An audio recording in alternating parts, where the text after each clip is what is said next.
Salut tout le monde, ici Régine de Belle et Naturelle. Bienvenue à ce 4e épisode de la série Entre filles. Aujourd'hui, le sujet que j'ai à vous présenter, c'est la femme doit réfléchir avec sa tête pour mieux contrôler son cœur. Cette vidéo-ci, elle va être séparée en deux différentes catégories. Donc la première catégorie, c'est pour les filles célibataires et la deuxième catégorie, c'est pour les filles en couple. Et oui, je vous conseille amplement d'écouter la vidéo au complet parce que ces conseils-là peuvent vous concerner vous tous. Mais c'est juste que je voulais quand même faire cette petite précision-là.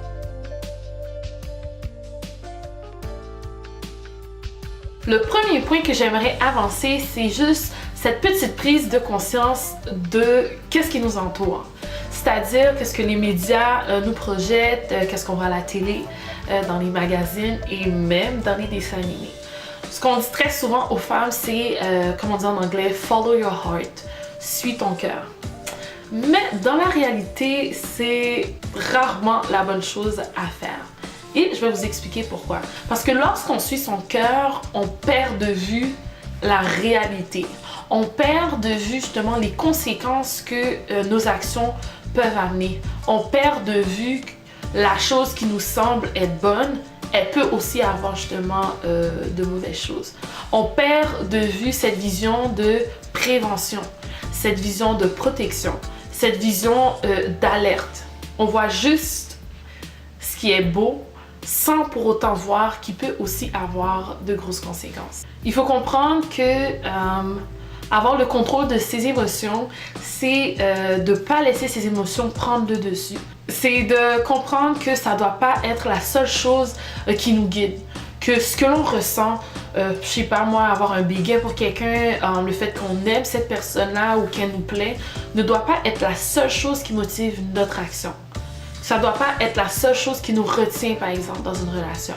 Il faut aussi comprendre qu'on c'est bien de ressentir des émotions, c'est bien d'aimer, c'est bien que quelqu'un nous plaise, mais il faut toujours garder en tête la raison. Le deuxième point, c'est qu'il faut avoir le contrôle sur ses émotions. Ne pas les laisser prendre le dessus. Mais aussi, c'est aussi très important d'aimer. C'est aussi bien que quelqu'un nous plaise, mais il faut toujours garder en tête justement notre raisonnement. Évaluer certaines choses, questionner justement qu'est-ce qu'on ressent.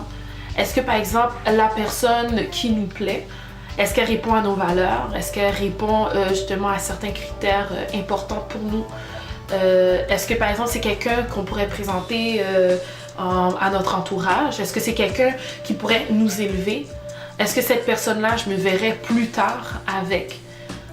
Est-ce que cette personne-là, elle va m'amener quelque chose de bon? Est-ce que moi, j'ai quelque chose d'amener de bon justement à cette personne-là? Bref, oui, c'est bien de ressentir ses émotions, mais il faut surtout les évaluer et garder en tête notre raison. Le troisième point, c'est quelque chose peut-être qu'on pense un peu moins, c'est que tout ce qui est de l'ordre de l'émotion, c'est éphémère, c'est à court terme. Donc, la personne que l'on voit, la personne qui nous plaît, sur le moment, waouh, genre, elle nous plaît, super beau, super belle, on voit tout le meilleur de cette personne-là. Mais la vraie question à se poser, c'est est-ce qu'on va toujours la voir de cette manière-là? Tandis que lorsqu'on raisonne, on est capable de voir à long terme. On est capable d'évaluer, comme je viens juste de dire tantôt. On est capable de peser le pour et le contre. On est capable de voir, ok, telle personne, est-ce que je serais capable justement de l'endurer? Est-ce que je serais capable de voir le meilleur de cette personne-là tout le temps? Ou est-ce que c'est juste en ce moment? Ou est-ce que c'est juste maintenant que je vois que cette personne-là me plaît? Est-ce que cette personne-là, elle pourra m'apporter du bonheur? Est-ce que cette personne-là serait une source de motivation pour moi? Est-ce que je me verrais investir tout ce qu'il y a de plus précieux pour moi avec cette personne-là? Bref, lorsqu'on raisonne justement, on peut voir les choses d'un autre œil, avec d'autres lunettes. On peut voir les choses à long terme, beaucoup plus loin que juste maintenant. Le quatrième point, c'est raisonner est l'un des meilleurs moyens de se protéger. Bien souvent, il y a des filles qui ont comme approche, bon ben, moi je fais confiance à aucun gars, ils sont tous 3 petits points.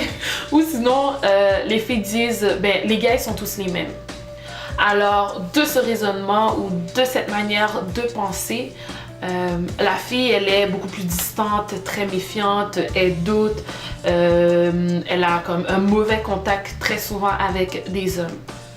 Versus, si par exemple la fille, elle réfléchit et elle raisonne, elle sera capable de voir les situations de manière distincte. De voir que non, les gars ne sont pas tous les mêmes. Elle est capable d'évaluer, de voir, de peser le pour et le contre.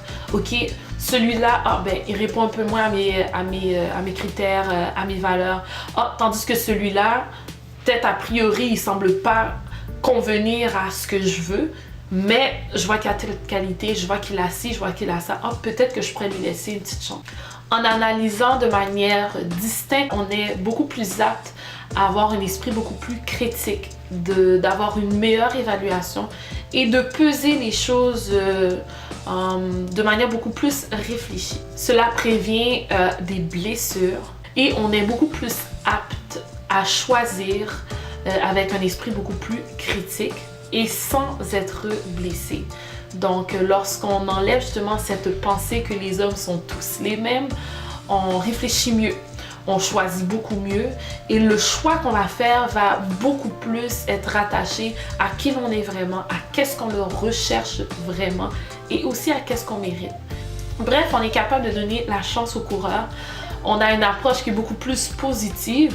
On est moins dans la méfiance, mais on est beaucoup plus dans la prévention. Donc, notre cœur va être beaucoup plus apte justement à tenter de nouvelles expériences qui sont eux autres beaucoup plus saines. La deuxième partie, c'est pour celles qui sont en couple. Le premier point, c'est que raisonner aide à prévenir les chicanes. Alors, ça aide à mieux s'exprimer avec son partenaire sans reproche et provocation. En réfléchissant avant de parler et en mettant de côté tout ce qui est colère, blessure, rancune, on sera beaucoup plus apte, on sera beaucoup plus ouverte à parler. On pourra mieux faire passer notre point, ce qu'on a à dire, notre point de vue. Et l'autre personne, elle sera beaucoup plus réceptive aussi à recevoir ce que l'on a à lui dire. Et cette personne-là pourra mieux nous comprendre. Et nous, de notre côté, on va pas blesser cette personne ou sinon on va pas la provoquer. Parce que bien souvent, les filles, quand on est frustré, quand on est fâché, blessé, on réfléchit pas à comment on va verbaliser justement notre ressenti ou comment on va verbaliser le problème. Donc, on parle, on dit ce qui vient et c'est juste après qu'on se rend compte, après que la chicane a commencé, qu'on se rend compte que si on avait mieux parlé, si on avait réfléchi à qu'est-ce qu'on allait dire, si on s'était exprimé de manière réfléchie, mais notre message serait beaucoup mieux passé et l'autre personne, elle aurait beaucoup mieux compris notre point de vue. Le deuxième point, c'est que ça aide à mieux régler des conflits. On va moins chercher à avoir raison à tout coup. Parce que nous, les filles, on a très tendance, justement, quand on chicane avec notre partenaire, de faire valoir notre point et notre point seulement. Mais en réfléchissant, en raisonnant, on va beaucoup plus laisser la place à l'autre. On va beaucoup plus être réceptive à ce qu'il nous dit. On va laisser de côté, justement, tout ce qui est rancune, colère, pour être à l'écoute de qu'est-ce qu'il a à nous dire. Parce que lorsqu'il y a un conflit, c'est les deux parties qui doivent mettre la main à la pâte justement pour régler la situation. En étant plus capable de comprendre l'autre, on arrivera à mieux comprendre le problème, à mieux travailler justement sur le conflit. Bref, en tout, réfléchir avec sa tête pour mieux contrôler son cœur, c'est quelque chose qui va tellement nous aider les filles de l'ordre interpersonnel, de l'ordre des relations.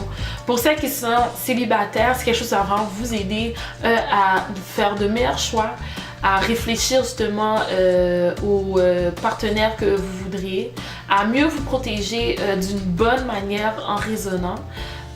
Et nous, les filles qui sommes déjà en couple, c'est quelque chose qui va nous aider à prévenir des conflits et aussi à avoir une meilleure résolution de conflits avec son partenaire. Bon voilà les filles, c'était tout pour cet épisode. J'espère que ces conseils vous ont été utiles.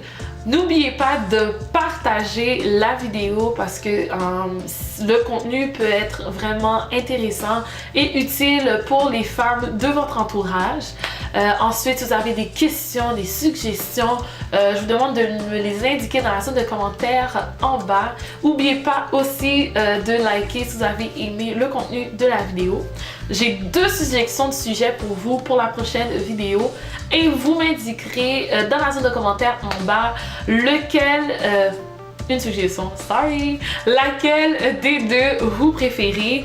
Donc le premier c'est passer au travers de son passé et en guérir. Et le second c'est elle est une femme indépendante et ne le prétend pas l'être. Donc j'espère que, encore une fois, que cette vidéo vous a plu et n'oubliez pas de voter pour le sujet que vous aimeriez voir pour le prochain épisode et je vous dis au revoir, à la prochaine.